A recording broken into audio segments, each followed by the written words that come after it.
ओम नमः शिवाय। हर हर महादेव। भक्ति भावना यूट्यूब चैनल पर आप सभी का स्वागत है। दोस्तों, आज मैं आपको चंद्र ग्रहण के बारे में जानकारी देने जा रहा हूँ। कुछ समय पहले सूर्य ग्रहण पड़ा, लेकिन अब सावन मास की पूर्णिमा है, जो कि महा दुर्लभ योग बन रहा है सावन मास की पूर्णिमा के दिन। और इस दिन पड़ने वाला है साल का बड़ा चंद्र ग्रहण।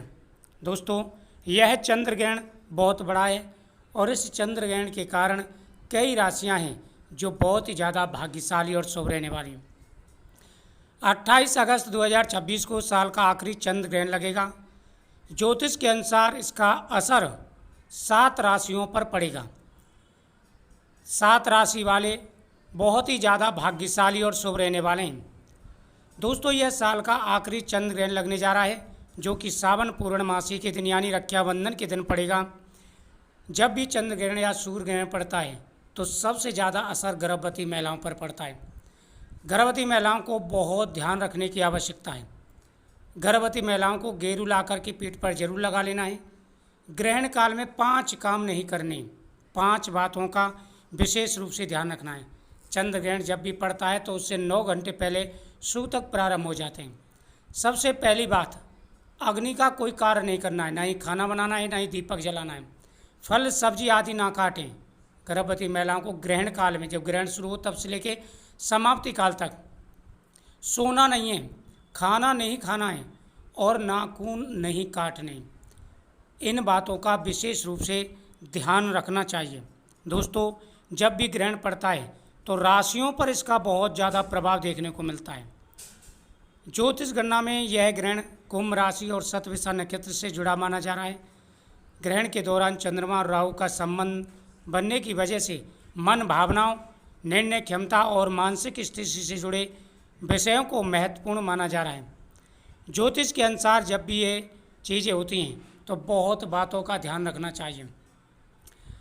दोस्तों, ग्रहण काल में विशेष रूप से ध्यान रखना चाहिए कि कोई भी पूजा पाठ नहीं होता, मूर्ति स्पर्श नहीं किया जाता और सभी शुभ कार्य बंद हो जाते हैं। तो आइए जानते हैं पहले राशियों के बारे में, उसके बाद में जानेंगे ग्रहण कब से कब तक रहने वाला है। मेष राशि वालों के लिए कैसा रहने वाला है। दोस्तों, मेष राशि के जातकों को इस दौरान मानसिक तनाव और बेचैनी का सामना करना पड़ सकता है। छोटी छोटी बातों को लेकर चिंता बढ़ सकती है। काम में अचानक रुकावटें आने से आत्मविश्वास प्रभावित हो सकता है। प्रेम संबंधों और संतान से जुड़े मामलों में भी धैर्य रखना बेहतर है, क्योंकि पुत्र के योग बनेंगे। चंद्रमा आपके लिए बहुत ही शुभ रहने वाला है। मिथुन राशि दूसरी भाग्यशाली राशि है। मिथुन राशि, मिथुन राशि वालों के लिए आर्थिक मामलों में सावधानी रखने की ज़रूरत है। आय के मुकाबले में खर्च बढ़ने की स्थिति ज़्यादा रहेगी। अचानक सामने आए हुए खर्च बजट बिगड़ सकते हैं। साथ ही साथ स्वास्थ्य को लेकर के कोई भी लापरवाही नहीं बरतनी है और पुत्र के योग आपके बनेंगे। धन भी आएगा, लेकिन ध्यान जरूर रखना है। सिंह राशि, सिंह राशि के जातकों को धन और रिश्तों के मामले में सतर्क रहना चाहिए। दाम्पत्य जीवन में छोटी बातों को लेकर तनाव बढ़ सकता है। जीवन साथी के स्वास्थ्य और अपनी दिनचर्या पर ध्यान दें। इस अवधि में बिना पूरी जानकारी के निवेश करना नुकसान दे सकता है। किसी को बड़ी रकम उधार देने से बचें। साथ ही गर्भवती महिलाओं को खुशी मिलेगी। मिठाई बांटिए, क्योंकि इन राशि वालों को पुत्र धन की प्राप्ति होगी। लेकिन गेरू पेट पर जरूर लगाएं और वह काम आपको नहीं करने जो 5 चीज़ें मैंने आपको बताई हैं। उसके बाद में कन्या राशि, कन्या राशि के लिए ग्रहण की अवधि में नए काम की शुरुआत को लेकर के सावधानी बरतने की सलाह दी जाती है। कार्यस्थल पर परिस्थितियां अपेक्षा के अनुकूल न रहने से तनाव हो सकता है। किसी गरीब व्यक्ति से मतभेद की स्थिति बन सकती है। अचानक निर्णय लेने के बजाय परिस्थितियों को समझ करके निर्णय आपको लेना है। जो भी काम करने जा रहे हैं तो सोच समझ के करें। लाभ भी मिलेंगे और नुकसान का भी डर रहेगा, लेकिन संतान का सुख आपको मिलेगा। उसके बाद में अगली जो राशि है वह है तुला राशि। तुला राशि वालों के लिए ग्रहण मिला जुला रहने वाला है। कई प्रकार की खुशियां भी आएंगी और परेशानियां भी आ सकती हैं।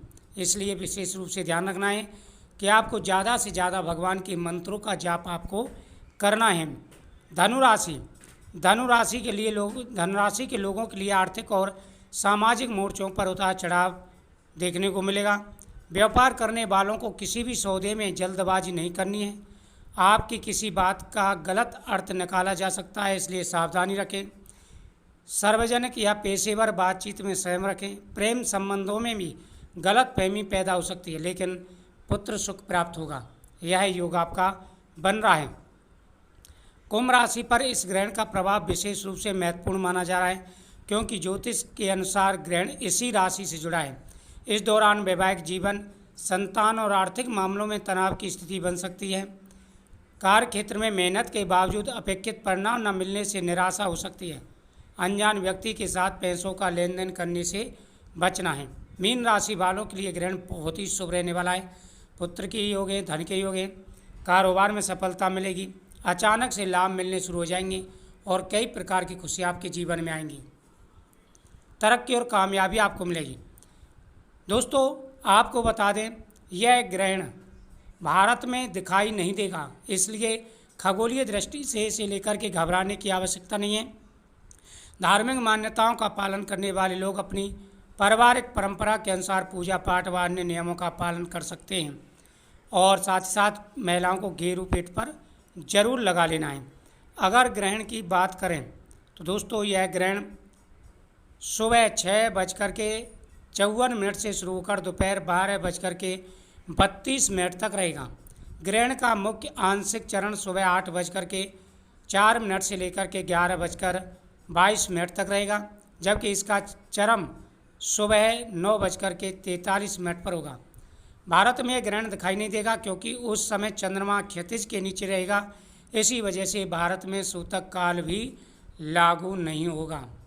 तो भारत में तो इसका विचार है नहीं है, लेकिन फिर भी आपको ध्यान देने की आवश्यकता है और छोटी छोटी बातों का ध्यान आपको रखना है। कोई भी ऐसी गलती नहीं करनी है। ग्रहण काल में बाहर नहीं निकलना है। नियमों का पालन पूरा करना है। और साथ ही साथ जो 5 चीज़ें बताई हैं, महिलाएं उन चीज़ों का ध्यान रखें। ग्रहण हो या ना हो, लेकिन आप तो ध्यान रखें। वो 5 काम आपको नहीं करने। जीवन में खुशी आएंगी, तरक्की और कामयाबी आपको मिलेगी। बहुत बड़ा बदलाव देखने को मिलेगा और हर प्रकार की खुशी आपको प्राप्त होगी। महा दुर्लभ योग बन चुका है। काफ़ी समय के बाद में ऐसा दुर्लभ योग बन के तैयार हुआ है। खुशियाँ मिलेंगी, तरक्की और कामयाबी आपको मिलेगी और पुत्र धन की मनोकामना पूरी होगी। तो मिठाई बांटिए, खुशी मनाइए, क्योंकि यह ग्रहण खुशियाँ लेकर के आ रहा है। और आपको बता दें कि राखी पर भी इसका कोई प्रभाव नहीं रहेगा और 28 तारीख को भद्रा भी नहीं है, ग्रहण का साया भी नहीं रहेगा। धूमधाम से राखी का पर्व मनाएं, खुशी से मनाएं, कोई परेशानी नहीं है। वीडियो को ज़्यादा से ज़्यादा शेयर करें, चैनल को सब्सक्राइब करें। ओम नमः शिवाय। हर हर महादेव।